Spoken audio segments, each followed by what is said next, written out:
There are moments in life when something small, something almost forgettable, quietly opens the door to a truth you were never meant to see. For me, it started with a flickering light.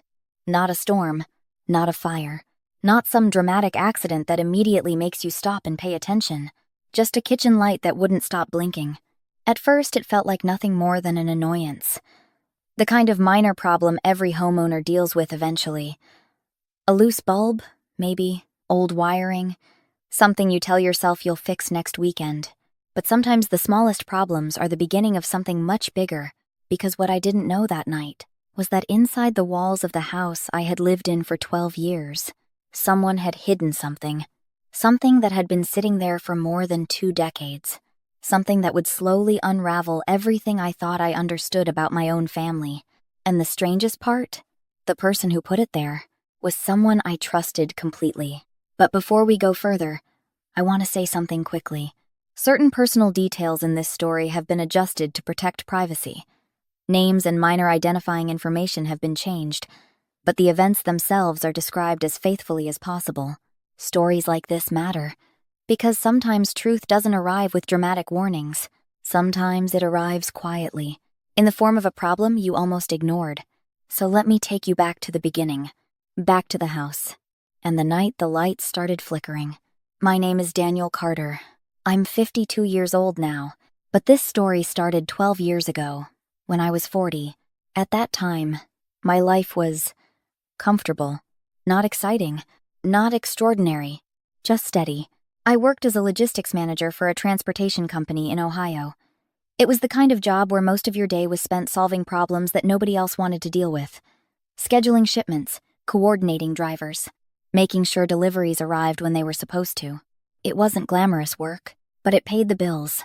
And after years of doing it, I had built something most people quietly hope for as they get older. Stability.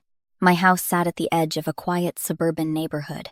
Tree-lined streets, sidewalks that curved gently around small parks, kids riding bikes in the evenings, neighbors waving as they walked their dogs. Nothing dramatic ever seemed to happen there. It was the kind of neighborhood where people left their porch lights on at night and rarely bothered locking their backyard gates. The house itself had a history. My father built it in 1991.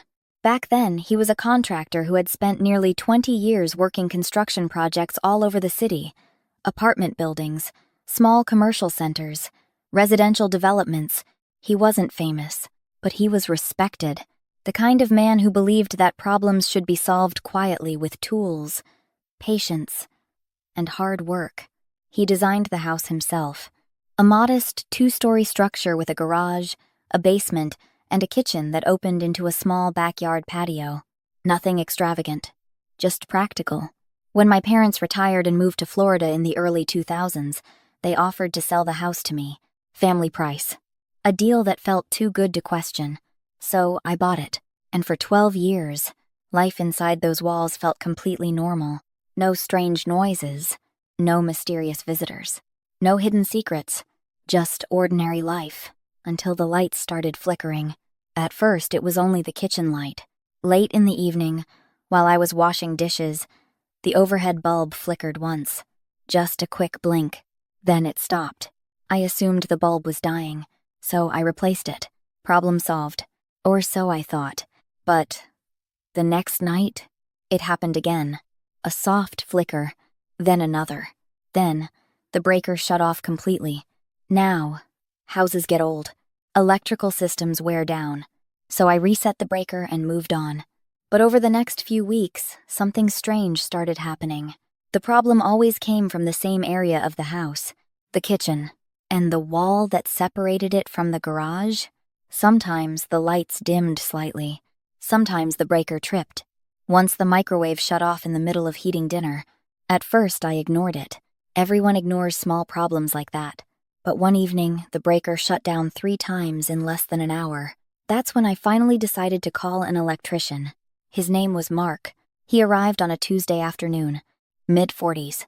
Calm demeanor, the kind of person who had clearly spent years solving electrical problems inside houses much older than mine. He stepped into the garage carrying a toolbox and a small diagnostic device. "Where's the breaker box?" he asked. I showed him. For the first 20 minutes, everything seemed routine. Voltage tests, breaker inspection, outlet checks. He moved methodically from one wall to another. Then he walked into the garage and stopped. He tapped the wall, separating the garage from the kitchen. Once. Then again. He leaned slightly closer, then turned toward me with a puzzled expression. "Did you ever remodel this section?" he asked. "No. Previous owner? My father built the house." Mark looked back at the wall again. He tapped it once more. The sound was strange. Not the usual hollow thud drywall makes. This sounded deeper, like there was space behind it where there shouldn't be. "That's odd," he said quietly. "What?" He knocked again. "I'm hearing something behind this." "What do you mean?" He hesitated for a moment, then said something that would replay in my mind many times later. "This part of the wall sounds like it was modified. At the time, that didn't seem like a big deal. Houses get modified all the time. Extra insulation, reinforced studs, plumbing adjustments." But Mark didn't seem convinced. He stepped back slightly and measured the wall with a small tape. Then he frowned. "The measurements don't line up with the kitchen layout," he said. "What does that mean?" "It means there's space here that shouldn't exist." He asked if I would mind if he cut a small inspection opening. "Nothing major, just a square piece of drywall large enough to look inside." I shrugged. "Go ahead." The cutting tool buzzed softly.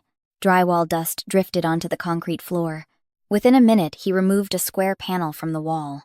And that's when we saw it. Behind the drywall, bolted between two wooden studs, was a small steel box. Not electrical, not plumbing, something else entirely. Mark leaned closer. "That's definitely not part of the original electrical system." The box had a small latch on the front. No lock, just a clasp.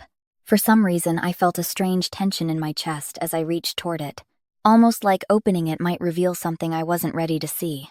But curiosity is powerful. I opened the latch. Inside the box were documents, old ones, folders, envelopes, stacks of paperwork carefully wrapped in plastic. At first glance, it looked like someone had simply hidden old financial records. But as I began flipping through the pages, a pattern started to appear. Property records, transfer agreements, construction permits, addresses all over the city, dozens of them, and nearly every document contained one familiar signature. My father's. At that moment, I still didn't think anything truly serious was happening. Old paperwork hidden in a wall might seem strange, but families do odd things sometimes. Maybe he just wanted a safe place to store business documents. But what I didn't realize then was that the steel box wasn't the real secret. It was only the beginning. Because behind that first compartment, there was something else. Something that had been hidden even deeper inside the structure of the house. And when we eventually found it, everything about that quiet suburban home would start to feel very different. For a few minutes after we opened that metal box, neither Mark nor I said very much. We just stood there in the garage. The square hole in the drywall exposed the steel compartment like a hidden organ inside the house. I kept flipping through the documents slowly. Property deeds, construction permits, transfer forms. Most of them were from the late 80s and early 90s. The strange part wasn't that my father's name appeared on them. That made sense. He had built houses all over the city back then. The strange part was how many properties were involved. Dozens. Maybe more. Addresses scattered across neighborhoods I barely recognized. Small houses, apartment conversions, renovation projects. Some were properties I remembered hearing about when I was younger, but many of them were completely unfamiliar. Mark finally broke the silence. "So, your dad ran a construction business?" "Yeah," I said. "For almost 30 years. He nodded slowly. "That explains the permits. But why hide them inside a wall?" That was the question neither of us could answer, at least not yet. I carried the box into the kitchen and set it on the table. Sunlight from the window lit up the stack of old paperwork. The folders smelled faintly of dust and aging paper. For the next hour, I sorted through everything. Mark finished checking the wiring and replaced a breaker switch while I worked. Most of the documents followed the same pattern. A property would be purchased by one company, then transferred to another company a few months later, then renovated, then sold again. Sometimes the names of the companies changed between each step. but the addresses were the same, and the timeline repeated again and again. Transfer, renovate, sell, over and over. When I finally looked up from the papers, Mark was watching me. "You look like you just found something interesting." "I think my dad ran more projects than he ever told us about." Mark shrugged. "That's not unusual. Contractors sometimes handle deals quietly." But I wasn't convinced. Because one detail kept appearing in those documents. A specific business name. It showed up again and again across different properties. A company I had never heard of before. Northridge Holdings. The name appeared on purchase agreements, renovation permits, and final sales transfers. But strangely, it never appeared as a contractor, only as a temporary owner. Almost like the company existed only to hold properties for a short period of time, then disappear. After Mark finished replacing the breaker, the lights stopped flickering. The electrical problem seemed solved, but the real problem had only just begun. Because now there was a metal box sitting on my kitchen table, full of records I didn't understand. Records that had been hidden inside the walls of my house. And one question that kept growing louder in my mind. That night I called my younger brother Kevin. Kevin and I had always had a good relationship. He ran a construction company now, just like our father used to. If anyone understood old property deals, it would be him. "Hey," he said when he answered. "Got a weird question for you." "All right. Have you ever heard of a company called Northridge Holdings?" There was a pause. Not a confused pause. Not the kind where someone is trying to remember something. A longer pause. Then he said something that immediately made me uneasy. "Where did you hear that name?" I looked at the stack of documents in front of me. Dad's old paperwork. Another silence. Then Kevin said something that surprised me. "You probably shouldn't worry about that stuff." That wasn't the response I expected. "What do you mean?" "Those were old projects," he said. "Nothing that matters anymore." Then why were the documents hidden inside the wall of my house? Kevin didn't answer immediately. Instead, he asked a question. "You opened the wall?" "An electrician did." Another pause. Then Kevin exhaled slowly. "Dan, maybe you should just put those papers back where you found them." That was the moment something inside me shifted. Because when someone tells you not to look at something, you almost always want to look closer. The next morning, I started organizing the documents more carefully. If there was a pattern hidden inside them, I wanted to see it. I arranged the papers by date across the kitchen table. The earliest records were from 1987. The latest were from 1994. 7 years. 7 years of property transfers and renovation permits. At first, everything looked like normal real estate activity, but as the timeline formed across the table, one detail stood out. Every property passed through the same sequence. First owner, then Northridge Holdings, then a renovation permit signed by my father, then a final sale to a private buyer. It was almost like the company existed only as a temporary step between transactions. A middle layer, a place where properties sat briefly before moving on. And then I noticed something else. Some of the renovation permits weren't signed by my father alone. There was a second name next to his. A partner. Someone who had worked with him on multiple projects. I recognized the signature immediately, because it belonged to someone I knew very well. My brother Kevin. That discovery didn't make sense.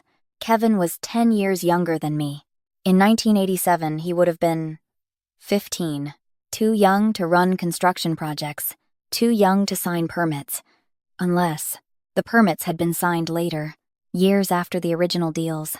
Which meant Kevin had seen these documents before, and probably understood them far better than I did. 2 days later, I drove across town to the county property records office. If the documents in the box were real, there would be public records connected to them. The building was quiet.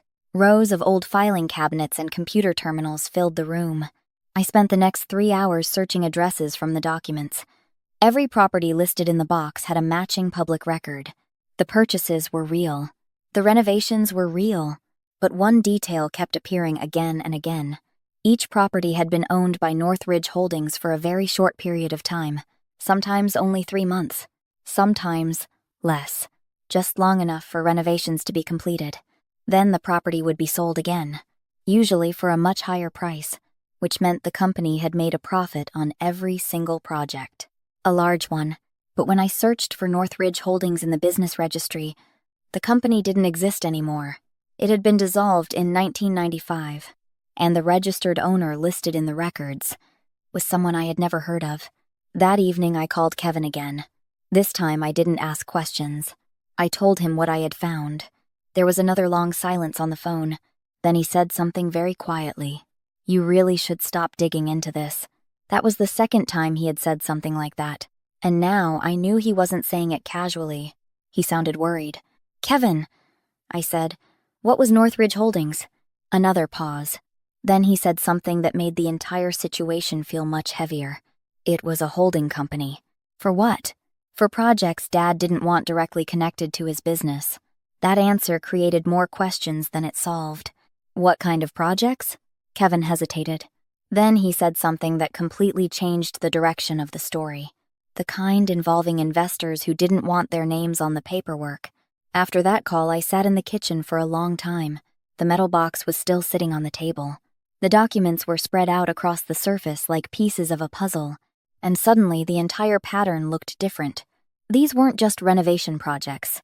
They were investment deals, properties bought cheaply, renovated quickly, sold for profit. The holding company in the middle made sure the real investors stayed invisible, which meant something important. My father hadn't just been a contractor, he had been part of something larger, a financial structure built around real estate. And the documents hidden in the wall were the records of how it worked. But there was still one question that hadn't been answered. If the steel box contained the paperwork, why had my father hidden it inside the house? Why not keep it in an office? Or a safe? Or a storage unit? Unless the wall itself wasn't the only hiding place, and the steel box wasn't the only thing hidden inside it. 2 weeks later, Mark came back to finish repairing a section of wiring near the garage. While he worked, he kept glancing at the hole we had cut in the wall. "You know," he said eventually, "something about this still bothers me." "What do you mean?" "The measurements." He grabbed his tape measure again. From the garage wall to the kitchen counter, then from the kitchen counter back toward the hallway. He measured twice. Then he frowned. "There's still space missing." "What kind of space?" "About 4 inches. That didn't sound like much. But in construction terms, 4 inches could mean a lot." Mark tapped the wall again. Then the section of drywall next to the hole. The sound changed slightly. Deeper. More hollow. He looked at me. "I think there might be another compartment behind this one." And suddenly, the metal box on the kitchen table didn't feel like the biggest discovery anymore. Because if there really was a second compartment hidden deeper inside the wall, then the documents we found might only be the surface of something much bigger. For the next few seconds after Mark said that, neither of us moved. The garage felt unusually quiet, not the peaceful quiet of a normal afternoon, the kind of quiet that appears when you suddenly realize something unexpected might be hidden right in front of you. I looked at the wall again. The first square hole we had cut was still open. Behind it, the wooden studs framed the steel box we had already removed. But now that I looked more carefully, I noticed something I hadn't paid attention to earlier. The space behind the box seemed deeper, too deep. Drywall is usually mounted directly against studs, but here there was a gap, a narrow cavity running further into the structure of the wall. Mark leaned closer with a flashlight. The beam slid along the wooden framing, then disappeared into the darkness behind it. "Yeah," he said quietly. "There's definitely something else back there." I felt a strange tightening in my chest again, the same feeling I had when we first opened the metal box. Curiosity mixed with a quiet sense that we might be uncovering something we weren't supposed to see. "How big do you think it is?" I asked. Mark measured the distance between the studs again. Then he looked at the kitchen wall on the other side. "If my measurements are right," he said slowly, "there's a second cavity about 4 inches deeper than the first one." 4 inches didn't sound like much, but inside a wall, 4 inches could hide quite a lot. Mark hesitated before speaking again. "You want to open it?" The question hung in the air. Technically, it was my house, my wall, my decision, but for some reason it didn't feel that simple anymore. The steel box we had already removed contained old property records. Strange ones. Records that hinted at financial deals my father had never talked about. If there really was a second compartment hidden deeper in the wall, there was no telling what might be inside it. I thought about Kevin's warning. You should stop looking into that. Then I looked back at the wall and realized something. Whoever built this compartment had gone to a lot of trouble. The drywall had been layered carefully. The first box placed exactly between the studs. The space behind it measured precisely. This wasn't something someone built in a hurry. It was designed, which meant one thing. Whatever was hidden behind that second wall had been important enough to hide very carefully. I took a breath. Yeah, I said. Let's open it. Mark grabbed the cutting tool again. This time he widened the opening slightly. Drywall dust drifted to the floor as the square hole became a rectangle. Then he carefully removed another section. The interior of the wall became visible. Wooden studs, insulation, and behind them, another panel. But this panel wasn't drywall. It was wood. A thin sheet of plywood mounted deeper inside the cavity. Mark ran his fingers along the edges. Someone installed this intentionally, he said. Probably when the house was first built. Can you remove it? Yeah. He used a screwdriver to loosen 2 small screws near the edge. The panel shifted slightly, then came free. For a moment, we both leaned forward at the same time. The flashlight beam cut through the darkness and revealed something neither of us expected. A narrow compartment running vertically between the studs, about 3 feet tall, and inside it sat a small black container, not a steel lockbox like the first one. This looked older, almost like a document case. It had a small latch on the front, and unlike the first box, this one was locked. Mark let out a low whistle. Well, that's definitely not electrical wiring. I reached into the opening carefully. The container felt heavier than I expected.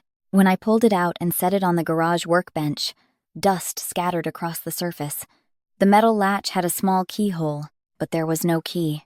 Mark crossed his arms. You want me to guess? What? That box has been sitting in that wall since the house was built. I looked at the container again. It was worn. Scratches along the edges. The kind of wear that suggested it had been handled many times before being hidden away. Think we can open it? I asked. Mark shrugged. Probably. He grabbed a small, flat tool from his kit and slid it gently into the latch.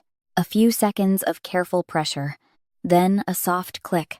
The lock popped open, and suddenly the quiet garage felt even quieter. I lifted the lid slowly. Inside the container was a book. Not a printed book. A ledger. Leather-bound. The pages yellowed slightly with age. It looked like the kind of financial ledger businesses used before computers replaced paper accounting. Mark leaned closer. That doesn't look like property paperwork. No, I said. It doesn't. I opened the cover. The first page contained a title written in careful handwriting. Just 2 words. Project Ledger. Below that, a date. For a moment, I just stared at the page. Then I turned to the next one. Rows of handwritten entries filled the paper. Dates, addresses, amounts of money, and next to each entry, names. Some names were familiar. Developers who had built shopping centers around the city during the 80s. Others I didn't recognize at all. But every entry followed the same pattern. Property purchase, renovation cost, investor contributions, final sale, profit distribution, and at the bottom of each page, a signature. My father's handwriting. Mark stood quietly while I flipped through the pages. After a few minutes, he asked the obvious question. So, what exactly are we looking at? I thought about that for a moment. Because the answer wasn't completely clear yet. But the pattern in the ledger was becoming obvious. This isn't just a construction record, I said. It's an investment ledger. What do you mean? These properties weren't just renovation jobs. They were investment deals. I pointed to one of the entries. A small house purchased in 1988. Purchase price. Renovation cost. Then a list of investors and the money they contributed. At the end of the entry was the final sale price, and beneath it, the profits distributed to each investor. Mark nodded slowly. So your dad was running the financial side of these deals? Looks like it. But something about the ledger still felt strange. Because most business records are organized simply. Expenses, income, profit. This ledger was different. Each page included a column labeled holding entity, and in almost every entry, the same name appeared, Northridge Holdings. the same company name from the documents in the steel box. I turned more pages. The ledger contained nearly 7 years of entries, project after project, property after property. The numbers grew larger as the years passed. What started as modest investments eventually turned into deals worth hundreds of thousands of dollars, which meant something important. These weren't small renovation projects. They were part of a much larger financial system, a system designed to move money through property deals. And my father had been the person keeping track of everything. But then I noticed something that made my stomach tighten. Near the back of the ledger, the entries changed. The projects became larger, more expensive, and the names of the investors looked different. Instead of local developers or small investment groups, there were individuals, private investors, men whose names I had never heard before. Next to some of the names were small, handwritten notes, abbreviations, initials, and one symbol that appeared several times, a small circle with a line through it. I had no idea what it meant, but something about it felt intentional, almost like a code. Mark saw my expression. "What's wrong?" "I think this ledger was meant to be understood by only a few people." "Why?" "Because some of these notes don't look like normal bookkeeping." I pointed to the symbol again. Mark leaned closer. "Looks like shorthand, or something more private." Then I reached the final pages, and that's when I saw something that made the entire situation feel much heavier. The last entry in the ledger was dated 1994, a large property redevelopment project on the east side of the city. The numbers were bigger than anything else in the book. Millions of dollars, investor contributions, construction costs, projected profit. But what caught my attention wasn't the money. It was the final note written beneath the entry. 3 simple words: "Archive secured internally," and next to those words, my father's signature. For a long time, neither Mark nor I spoke. The ledger sat open on the workbench, the pages filled with 30-year-old financial history, records of deals nobody had talked about in decades. Finally, Mark said something quietly. "You realize what this is, right?" "What?" "Proof." "Proof of what?" "That your father was managing investment deals for a group of people." I nodded slowly. "That much is obvious. But the real question is," he gestured toward the wall, "why hide the records inside the house?" And suddenly, the answer felt disturbingly clear. Because if those deals involved investors who preferred to remain invisible, then the records themselves might have been extremely valuable. Valuable enough to hide, valuable enough to protect, or maybe valuable enough to use as leverage. That night, I placed the ledger back inside the container and carried it into the kitchen. The first steel box of documents was still on the table. Now there were 2 sets of records: the public paperwork and the private ledger. Together, they told the same story from 2 different angles. But there was still one person who might understand the full picture: my father. And suddenly I knew something with absolute certainty. The next conversation I had with him was going to be very different from any conversation we had ever had before. That night I barely slept. The ledger sat on the kitchen table next to the metal box of documents. 2 separate containers, 2 pieces of the same story. One filled with official records, the other filled with the private details behind them. Every time I closed my eyes, I kept seeing the same image: the narrow compartment inside the wall, the leather ledger resting quietly in the darkness for almost 30 years. And one question that refused to leave my mind: why hide it inside the house? By morning, the answer felt obvious. There was only one person who could explain it: my father. 2 days later, I was on a flight to Florida. My parents had retired there more than a decade earlier. A quiet coastal town where retirees spent their days walking along the beach and playing golf. The kind of place where people went when they wanted life to slow down. My father had always said he liked the quiet. But now I wondered if there had been another reason. Maybe distance. Maybe time. Maybe he had hoped the past would simply stay buried. The flight lasted just under 2 hours. Long enough for my thoughts to circle the same questions again and again. I thought about the ledger, the names inside it, the company that kept appearing in the documents, Northridge Holdings, and the final note written on the last page: "Archive secured internally." The phrase felt deliberate, almost like a confirmation that the records had been hidden somewhere specific, somewhere safe, somewhere only a few people knew about. like the inside of a wall. My parents lived in a small white house near the edge of town. Palm trees lined the street. The air smelled faintly of salt from the ocean. When I knocked on the door, my mother answered first. She looked surprised to see me. "Daniel, what are you doing here?" I needed to talk to Dad. Her expression changed slightly. Concern replacing the initial surprise. "Is everything all right?" I hesitated for a moment. "Not exactly." My father was sitting on the back patio when I stepped outside. He looked older than the last time I had seen him, thinner, his hair almost completely gray now, but his posture was still the same. Straight, quietly alert, the posture of someone who had spent most of his life working with his hands. He looked up as I approached. "Well," he said calmly, "this is a surprise." I pulled out the photographs I had taken of the ledger pages and placed them on the table. For a long moment, he didn't touch them. He simply looked at the pictures. Then he leaned back in his chair and sighed. I wondered how long it would take. That sentence hung in the air between us. "You knew I'd find it?" He nodded slowly. "Eventually." "How?" "Because houses don't last forever without repairs." He gestured slightly. "Walls get opened."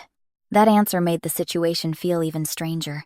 "You hid it inside the house, knowing someone might eventually find it?" "Yes." "Why?" He looked at the photographs again, then at me. "Because that was the safest place." I pulled out the ledger itself and set it on the table. My father stared at the worn leather cover for a long time. He didn't seem surprised or angry, just tired. "You read it?" he asked. "Some of it." "And?" "I think you were running investment deals for a group of developers." "That's one way to describe it." "What's the other way?" He leaned forward slowly. "The accurate one." The conversation that followed lasted nearly 3 hours. At first, my father spoke cautiously, choosing his words carefully. But as the afternoon went on, the story slowly unfolded. Back in the late 1980s, the city had been expanding rapidly. New housing developments, commercial centers, office buildings, real estate prices rising every year. Investors were pouring money into property projects. Some of them were local developers. Others came from outside the city, private investors who preferred to remain anonymous. Not all of them wanted their names connected to the deals. So they used intermediaries, companies created for the sole purpose of holding property temporarily. Holding companies, like Northridge Holdings. My father's construction company had originally been hired simply to renovate houses, but over time he became more involved in the projects. Developers trusted him. Investors trusted him. Eventually, someone asked him to manage the financial records, just temporarily, just until the projects were finished. But as the deals multiplied, the records became more complicated. Money flowed through dozens of properties. Investors joined and left projects. Profits were divided. And someone needed to keep track of everything. That someone became my father. "The ledger was never meant for the public," he said. "It was the only place where the entire structure was recorded." And structure? The investors. The money. The ownership trail. He tapped the ledger lightly. "This book is the only document that shows how every deal was connected." "But why hide it?" I asked again. "Why not store it in a safe?" "Because safes can be opened. Banks keep records." He paused. "And some of the investors preferred that certain records never existed in official systems." That statement explained a lot. But it also raised another question.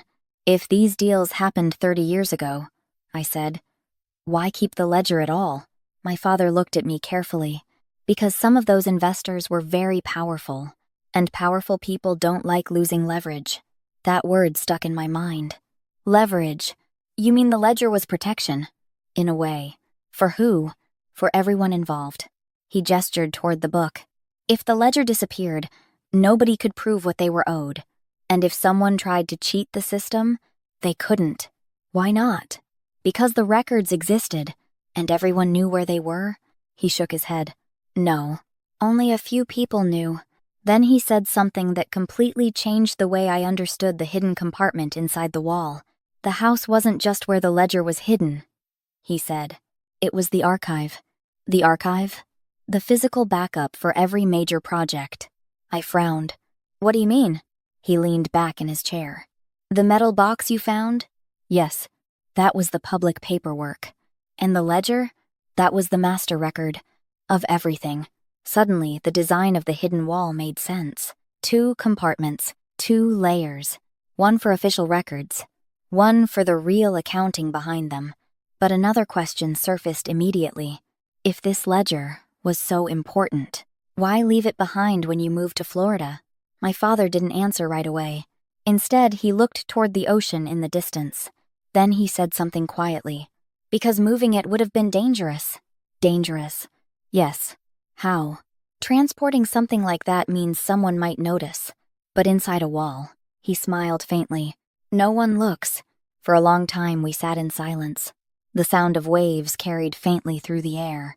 The ledger rested between us on the table.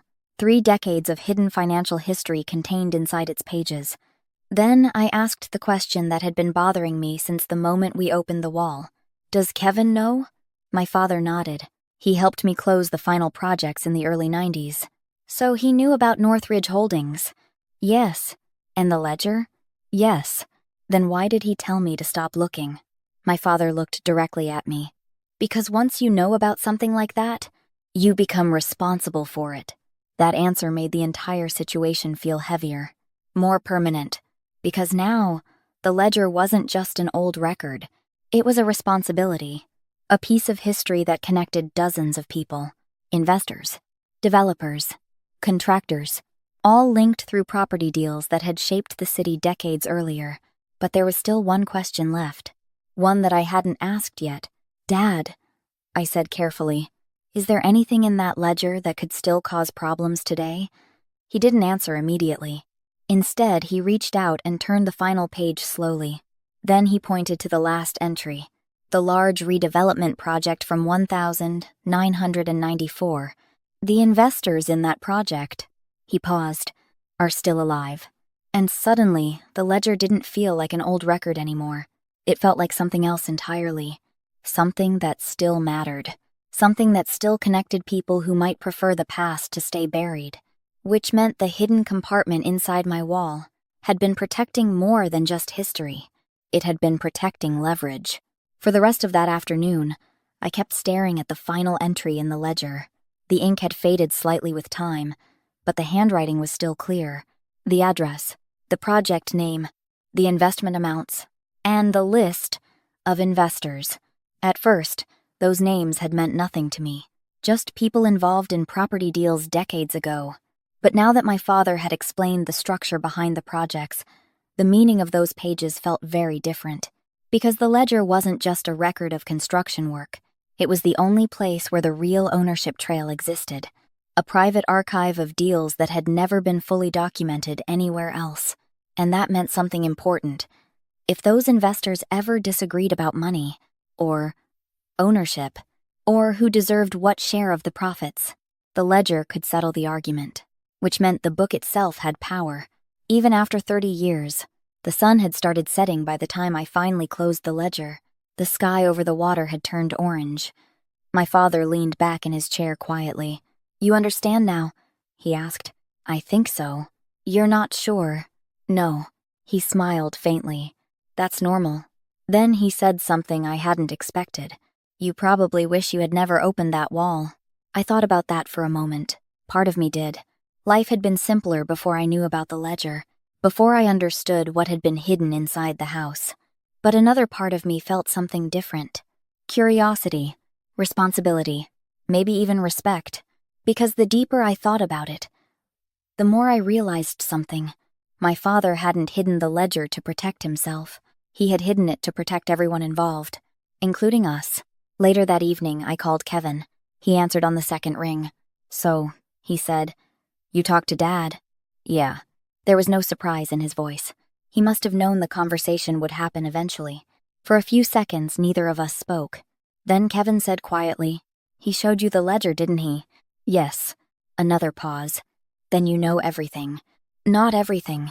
Close enough. Kevin had always been more involved in my father's business than I was. When I went to college and eventually moved into logistics work, Kevin stayed close to construction.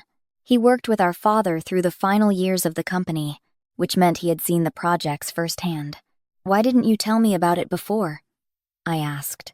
Kevin exhaled slowly. Because Dad didn't want you involved. Why? You had a different life. What does that mean? It means you didn't need to carry the same responsibilities. That word again. Responsibility. It seemed to follow the ledger everywhere.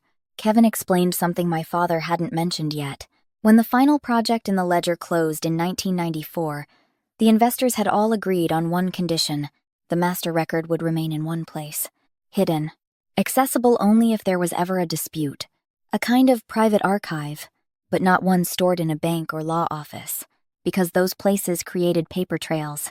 Instead, the ledger stayed with the person everyone trusted to keep it safe. My father.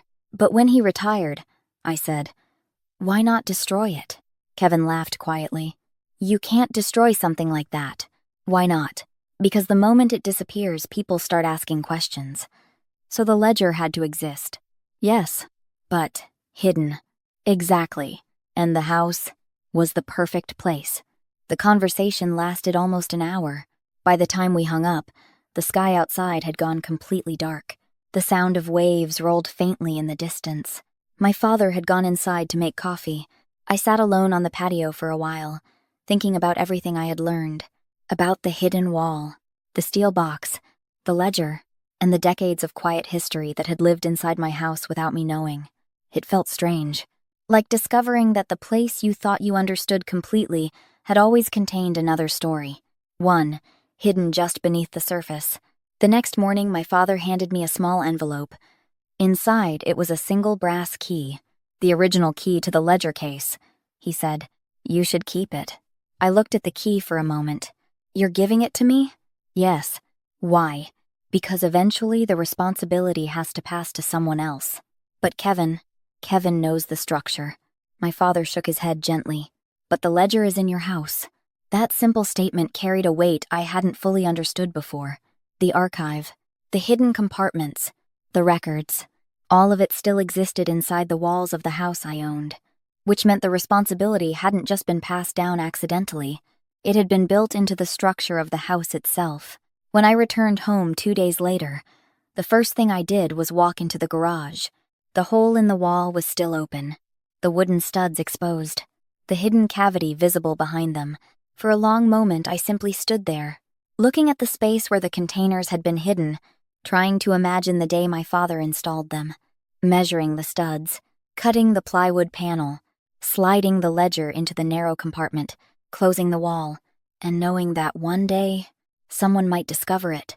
Maybe he had expected that day to come sooner. Maybe he thought it would never happen. Either way, the archive had remained untouched for nearly 30 years, until a flickering kitchen light changed everything.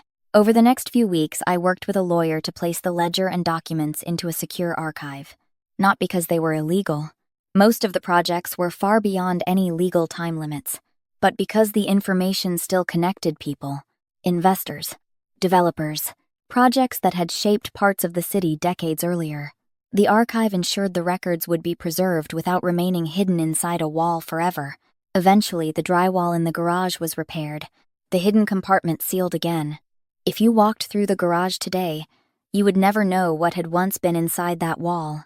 Just another ordinary suburban house, quiet street, neighbors walking their dogs in the evening, kids riding bikes down the sidewalk. Exactly the same neighborhood I thought I understood 12 years earlier. But now I knew something different. Every building carries more history than we realize. Behind the drywall, under the floors, inside filing cabinets and forgotten boxes, stories about the people who built them, the decisions they made, the secrets they carried. My father passed away 3 years after that conversation. Before he died, we spoke about the ledger one last time. He said something I've thought about often since then.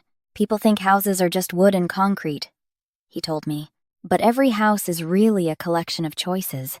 The people who built it, the things they decided to hide, the things they decided to protect.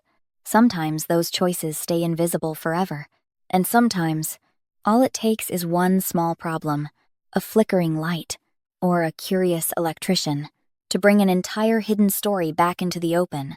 And every time I walk into the kitchen now, I still look up at that light fixture. Because the strangest part of this entire story is something very simple. If that bulb hadn't flickered, If the breaker hadn't tripped that night, if I had ignored the problem for just a few more years, the archive might still be sitting quietly inside the wall, waiting, just like it had for nearly 3 decades,